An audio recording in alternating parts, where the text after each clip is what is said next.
নমস্কার সবাইকে, পুটি রান্নাঘরে আপনাদের স্বাগত। আমি আজকে এখানে বানাচ্ছি চিচিঙ্গা চিংড়ি মাছ দিয়ে।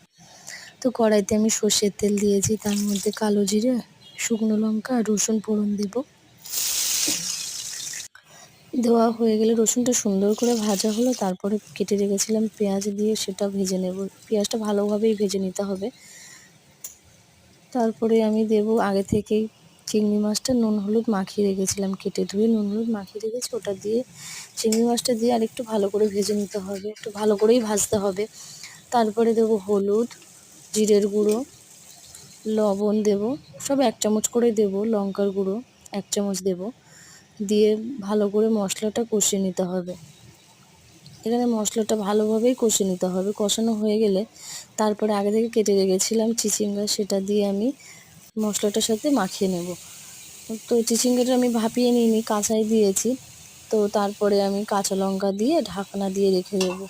এখানে ঢাকনা দিয়েই রান্নাটা করতে হবে, মানে ঢাকা চাপা দিয়ে রান্নাটা করলে ঢাকনা থেকে যা জল বেরোবে ভাবেই রান্নাটা হবে। তো রান্নাটা প্রায় আমার হয়ে এসেছে। তো নামানোর একটু আগেই আমি চিনি দেব।